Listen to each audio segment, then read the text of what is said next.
which is amazing, you know, because obviously the dream is to be able to own what you work so hard on. That's the dream, instead of kind of giving 80% or so. I won't get into numbers because it's super boring. But in reality, it's, you know, if you're in a space where you can make those choices, you really should try and take that leap, because, you know, you get in control, but then you have to be ready to do all the work, you know, keeping the team elevated, keeping everybody inspired, and having the ability to just say, you know what, sometimes you may not go 100% and get the result you want, but at least you're doing it your way. And it took me a decade to get there, but, you know, I'm really excited for this sort of new era in my life. And, you know, in my 20s, we call them messy 20s for a reason. I was like still just super happy just to be in the room, and I still am, but now it's more like, okay, now I know a bit more about, you know, what goes on. You deserve to be in the room. Yeah, thank you. You know, amongst you ladies, this is crazy. I'm so happy to be here. You know, Rita, we were having a debate backstage this morning, or I was anyway, because I went to Stevie Nicks concert the other night. It was just brilliant. At 75 years old, she's better than she was 30 years ago.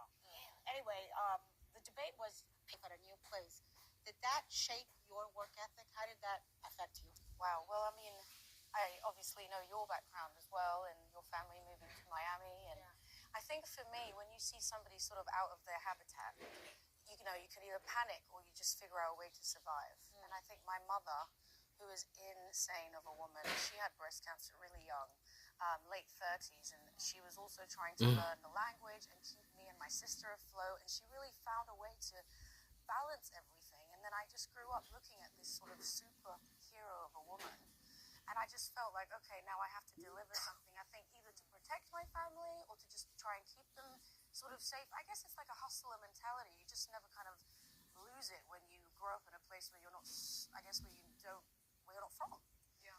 And I think from then on, I just didn't stop. Your country is such a... Probably wouldn't be sitting here with you guys That's today. right. So, that's Amazing. Yes.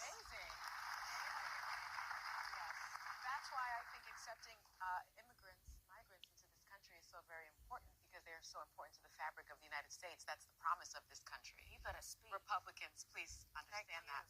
Anyway, let me move on.